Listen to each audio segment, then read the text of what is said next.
The morning of September 15, 2003, started like any other Tuesday in Phoenix, Arizona.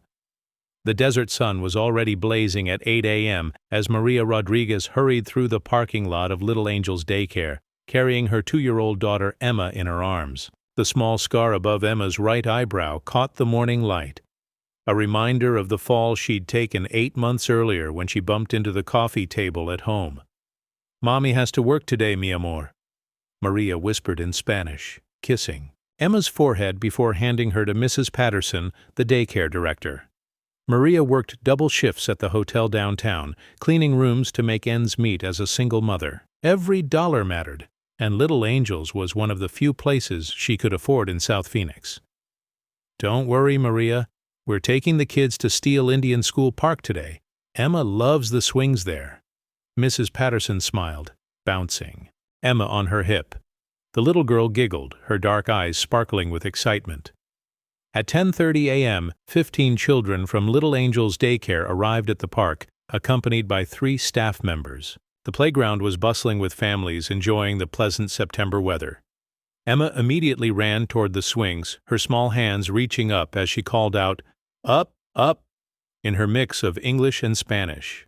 David Chen sat on a bench about 50 yards away, watching. For 3 weeks he had been observing the daycare's routine. At 35, David looked unremarkable, average height, wearing jeans and a baseball cap. 6 months earlier, his world had collapsed when a drunk driver killed his wife Linda and their 3-year-old daughter Lily. The grief had consumed him, twisted his thinking into something dark and desperate. He had convinced himself that taking another child would somehow fill the void, bring back what he had lost.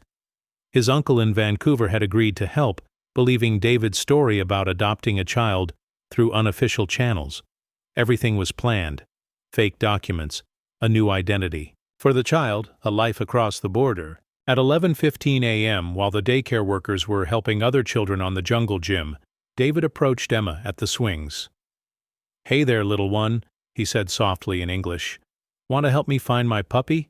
He ran over there behind those trees. Emma, trusting and curious like most toddlers, followed him toward the parking area. Within minutes, she was in his Honda Accord, driving north on Interstate 17. By the time the daycare workers realized Emma was missing and called 911, David was already an hour away, heading toward Flagstaff. The Phoenix Police Department launched an immediate search. Detective Sarah Martinez led the investigation, interviewing witnesses and reviewing security footage from nearby businesses. The daycare workers were devastated, especially Mrs. Patterson, who blamed herself for not watching Emma more closely. "We have descriptions of a man in a baseball cap talking to children near the playground," Detective Martinez told Maria that evening at the police station. "We're reviewing all available footage and have issued an Amber Alert." Maria sat in the plastic chair, tears streaming down her face. "She has a scar," she whispered, "right here, above her eyebrow. She fell and hit the table when she was learning to walk. Please, you have to find her." But as hours turned to days and days turned to weeks, the leads grew cold. David had carefully avoided cameras, paid only in cash, and taken back roads through Arizona and Utah before crossing into Canada through a remote border checkpoint. By October 2003, Emma Rodriguez had become Sophie Chen, living in a small apartment in Burnaby, British Columbia. David had done everything possible to erase Emma's past. He dyed her dark hair a lighter brown, spoke to her only in English, and created an elaborate story about her being an orphan whose parents had died in an accident. To the small Chinese-Canadian community in Burnaby, David was a grieving widower who had adopted his late brother's child, a story that explained why Sophie looked different and why there were no other relatives around. As Sophie grew up, she accepted the narrative David had carefully constructed. She had vague memories of speaking Spanish and a woman with kind eyes, but David explained these as dreams or confusion from her early trauma. He was a devoted father in his own twisted way, genuinely caring for Sophie while living with the constant fear of being discovered. By 2010, 7-year-old Sophie was enrolled at Burnaby Heights Elementary School. She was bright, creative, and showed an early interest in helping others. Her teachers noticed her empathy toward other immigrant children, particularly those who struggled with English. Sophie seemed to instinctively understand what it felt like to be displaced, though she couldn't explain why. Meanwhile, in Phoenix, Maria never stopped searching. She kept Emma's bedroom exactly as it was, visited the park every month on the anniversary, and maintained contact with Detective Martinez, who had long since been assigned to other cases. The investigation had officially gone cold by 2005, but Maria's hope never died. "Mija, you need to move on," her sister Carmen would tell her. "It's been 7 years. You're destroying yourself." But Maria couldn't move on. She worked the same job at the hotel, lived in the same small apartment, and spent her evenings looking at missing children websites and social media pages. She learned basic computer skills just to search for Emma online, printing out photos of any little girl who might be her daughter. David, now working as an accountant in Vancouver, thought he had successfully created a new life. Sophie was thriving in school, had friends, and seemed happy.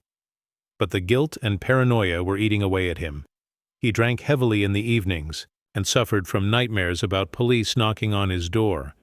In 2015, when Sophie turned 14, she began asking more questions about her past.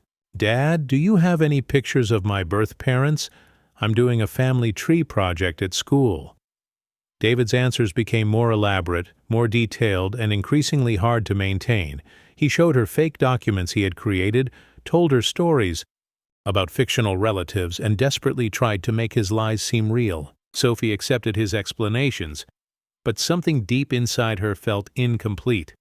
She found herself drawn to Spanish music, to Mexican food, to anything that seemed familiar in a way she couldn't understand. She began volunteering at a local community center that helped Latino immigrants, feeling an unexplained connection to their struggles. By 2023, 20-year-old Sophie Chen had become a passionate advocate for immigrant rights in Vancouver. The scar above her right eyebrow had faded but was still visible, a distinctive mark that made her face memorable. She had graduated from the University of British Columbia with a degree in social work and was working for the BC Immigrant Services Society. Her advocacy work had gained attention from local media, particularly her efforts to help undocumented families access health care and education. Sophie's personal story, as she understood it, of being an orphaned child who found stability in Canada, resonated with many in the immigrant community.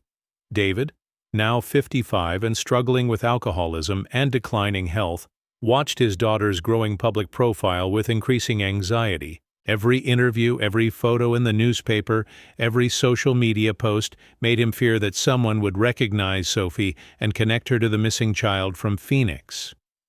In March 2023, CBC Vancouver approached Sophie about participating in a documentary called New Voices, Young Advocates, Changing Canada. The documentary would profile 5 young activists working on different social issues, with Sophie representing immigrant rights. "I want to show people that immigrants aren't statistics," Sophie told the CBC crew during her interview. "We're families, we're children, we're people with dreams and stories.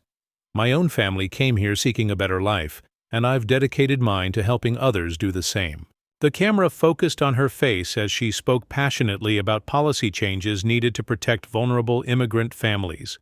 The scar above her eyebrow was clearly visible in the close-up shots, a distinctive feature that the cameraman unconsciously highlighted with his lighting.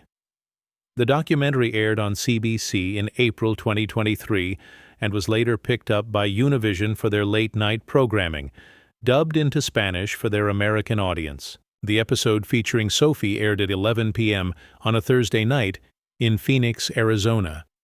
Maria Rodriguez, now 52 and working the night shift at a different hotel, had developed a habit of watching Spanish-language television during her breaks. She was in the employee break room eating a sandwich and half paying attention to the screen when Sophie's face filled the television. Maria's sandwich fell from her hands.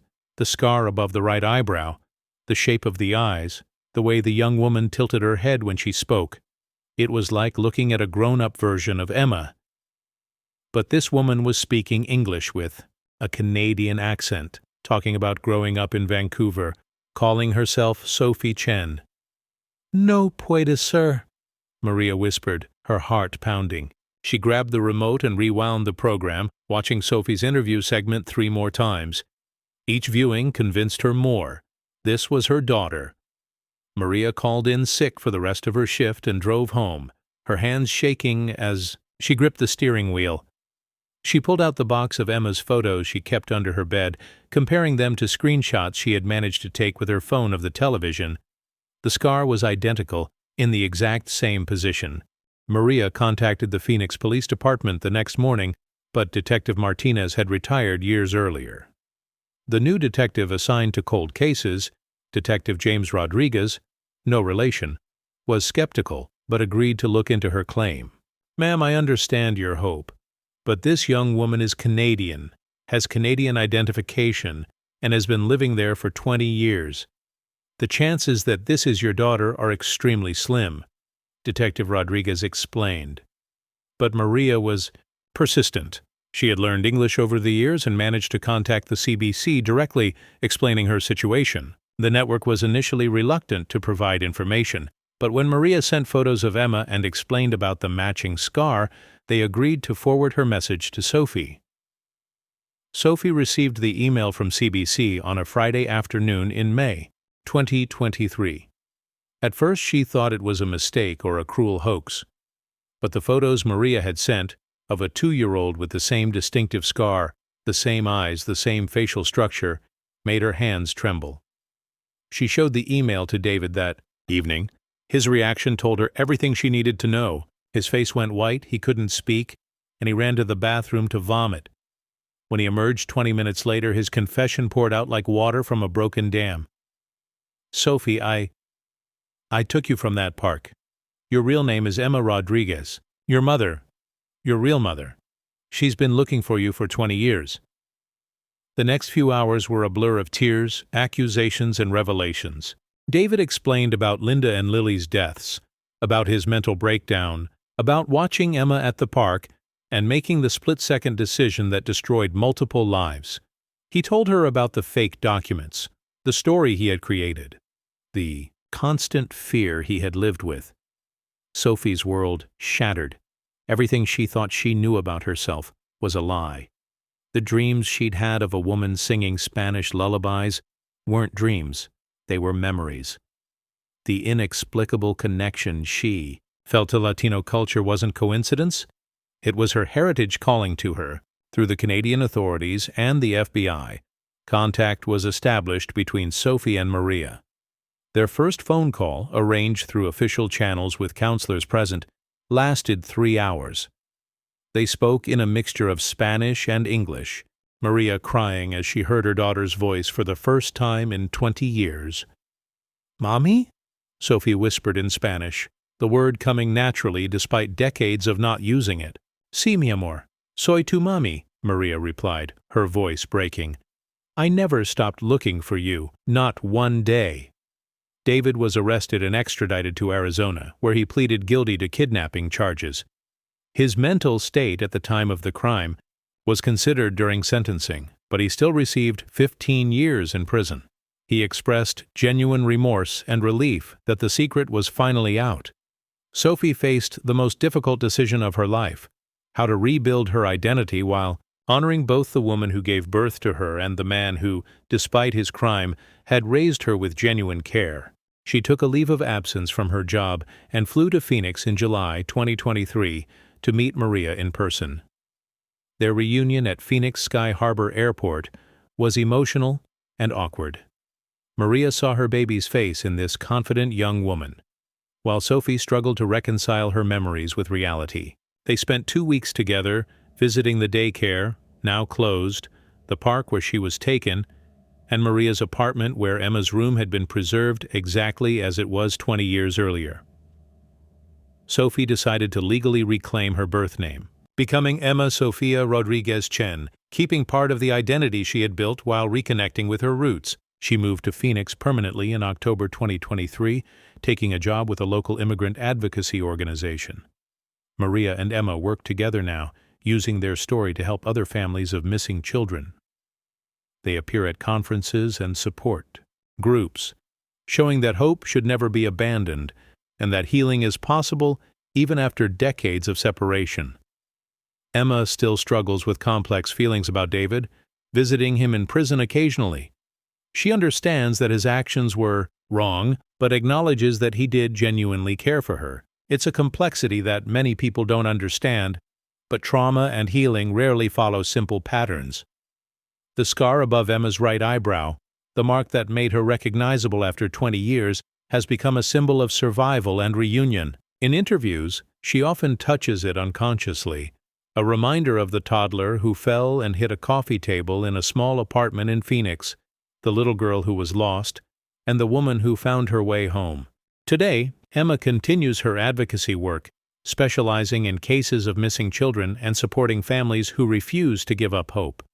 Her story has been featured in documentaries, news programs, and missing persons organizations as proof that miracles can happen, even after 20 years of separation. The investigation revealed that David had been living under constant stress, developing severe anxiety and depression over the years. His confession, while devastating, was also described by psychologists as a relief. The burden of the secret had been destroying him mentally and physically. Emma's case led to improvements in cross-border cooperation between American and Canadian law enforcement agencies, particularly regarding missing children cases. Her story became a catalyst for better information sharing and database integration between the two countries. As for Maria, she finally converted Emma's childhood bedroom into a home office where she coordinates volunteer efforts for missing children organizations. The walls are now covered with photos of Emma's new life, mixing images of the confident young woman she has become with treasured pictures of the toddler she once was. The park where Emma was taken has been renamed and features a memorial garden for missing children. Maria and Emma visit together every September 15th, not to mourn what was lost, but to celebrate what was found and to remember all the children still waiting to come home.